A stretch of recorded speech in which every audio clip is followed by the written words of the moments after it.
Let's face it, the threat of hydrogen bomb warfare is the greatest danger our nation has ever known. Enemy jet bombers carrying nuclear weapons can sweep over a variety of routes and drop bombs on any important target in the United States. The threat of this destruction has affected our way of life in every city, town, and village from coast to coast. These are the signs of the time.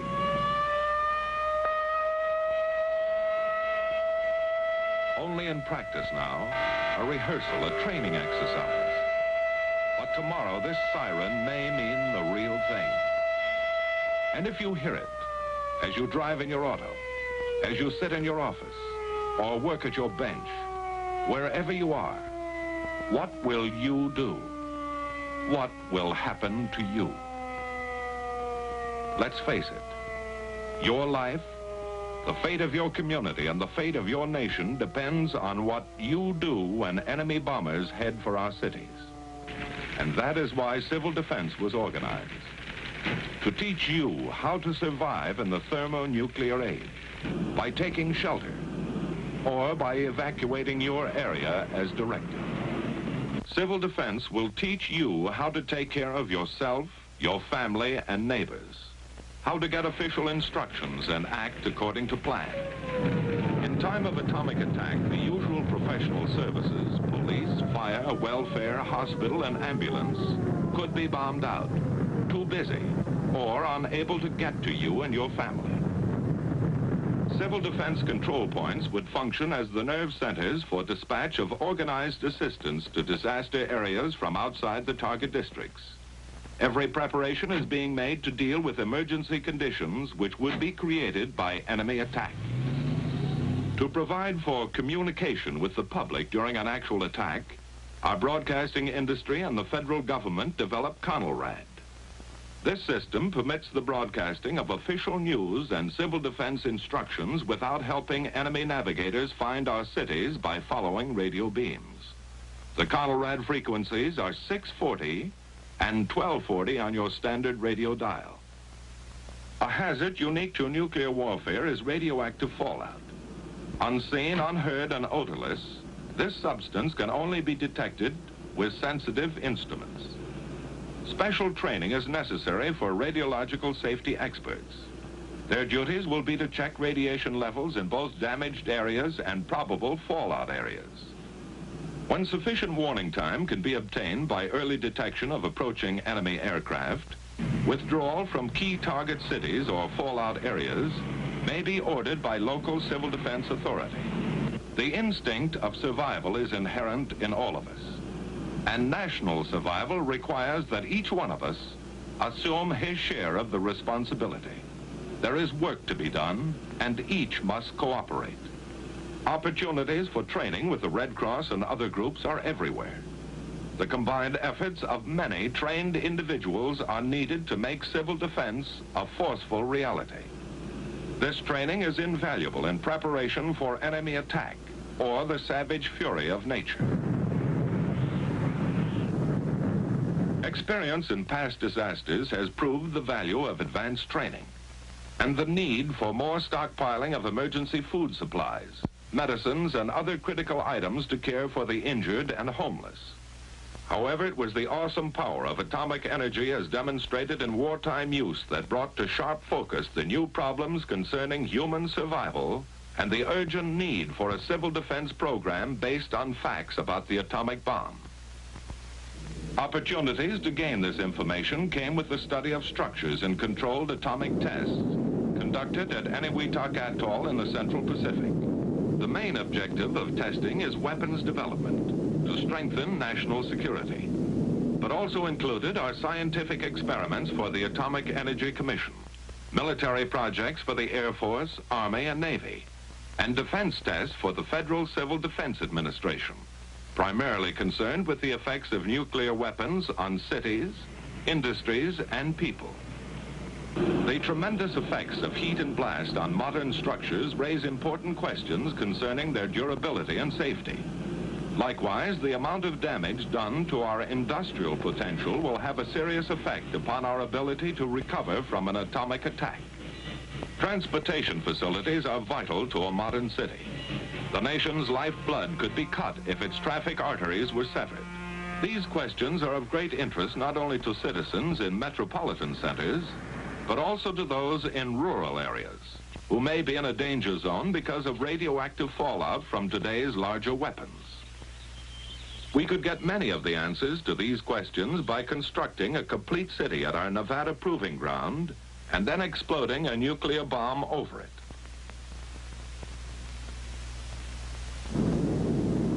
We could study the effects of damage over a wide area, under all conditions, and plan civil defense measures accordingly.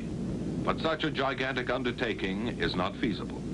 Instead, we build representative units of a test city, with steel and stone and brick and mortar, with precision and skill, as though it were to last 1,000 years. But it's a weird, fantastic city, a creation right out of science fiction. A city like no other on the face of the earth. Homes, neat and clean and completely furnished, that will never be occupied. Bridges, massive girders of steel spanning the empty desert. Railway tracks that lead to nowhere, for this is the end of the line. But every element in these tests is carefully planned as to its design and location in the area. A variety of materials and building techniques are often represented in a single structure. Every brick, beam, and board will have its story to tell.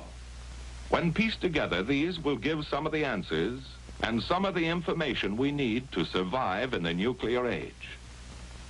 At varying distances from ground zero, the point of detonation, numerous experimental elements are assembled. Underground structures and facilities of various types play their part in duplicating the complexity of the modern city. The vast research program includes testing such items as covering materials, paints, varnishes, plastics, also various fabrics and samples of clothing. On the outskirts of our test city, a synthetic forest has been erected to determine the protective value of foliage and trees. To give us a ringside view of the event, high-speed cameras stand like lonely sentinels, ready to photograph the hurricane of fury. Before leaving the test area, a final check is made on the multitude of instruments and technical devices which will record a variety of blast phenomena for future study. Now, with all the elements in place, our test city is complete. From the air, its center will appear as a bullseye to the bombardier at H hour. On the morning of shot day, official observers, technicians, and scientists gather at News Knob to await the momentous event. This is the payoff for months of planning and preparation on the part of the Atomic Energy Commission, the military services, civil defense, and other test agencies. As part of an experiment to observe the phenomenon of atomic detonation at close hand, military personnel and defense officials dig in within a few miles of ground zero. After a final briefing from the officer in charge just before H hour, the men disappear into their foxholes. Every precaution has been taken for their safety. They're told to crouch low, shield their eyes, and remain down until the signal to rise is given. Now the moment of greatest anxiety, waiting those last few seconds.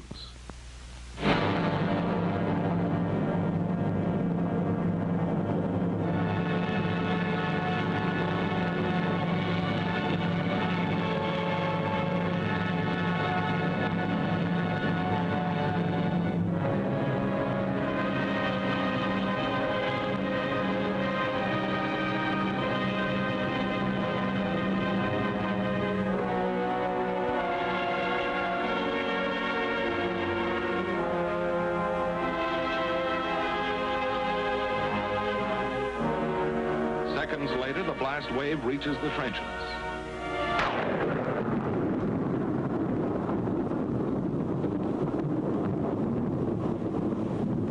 As the tower of smoke and flame looms overhead, one thought is uppermost in all minds. Now it's over. The fury of it had stunned some, but not one was injured. High above, the smoke ring puffed by atomic breath rises skyward, watched by the men who had faced it. scouting party takes the first look at the scattered wreckage of the test city. The imprint left by the hurricane of fire and blast remains here for us to read and analyze. From studies of ruins and damage such as this, we get the hard-to-come-by knowledge that helps us form rules for survival in modern warfare. While only atomic bombs are tested in Nevada, the results can be scaled for the larger, far more powerful thermonuclear weapons. A hydrogen bomb will destroy a greater area than the atomic bomb and will release more dangerous radioactive materials. But the problems of rescue caused by blast and fire along the periphery of damage remain the same. In these fringe areas, civil defense training can save many lives, lessen damage from secondary fires, and help establish emergency facilities. Now, in a helicopter, the radiological safety men measure the amount of radiation. When readings indicate safety for human beings, the troops are led in for a tour of the area. By double-checking with Geiger counters every inch of the route, men can now enter safely and confidently areas spotted with radiological contamination, an indication of the progress made in understanding atomic hazards. And thus, each test adds to our growing fund of knowledge. For it is only by investigating and experimenting that we get the facts to keep our military and civil defense program up to date and effective. Every bit of twisted steel makes its contribution. Blackened ruins and ashes of a structure add another chapter. The shattered wreckage of a dwelling offers an eloquent testimonial. Piece by piece, like the parts of a jigsaw puzzle, our story is assembled, analyzed, and evaluated. Then the survival facts are made available to you through your local civil defense program. In the thermonuclear age, civil defense, like military defense, must be flexible. It must develop and grow, even as the forces that threaten our existence. And so until men of goodwill have turned this awesome power to peaceful uses, let us recognize the threat to our way of life, the threat to our survival. And let's face it.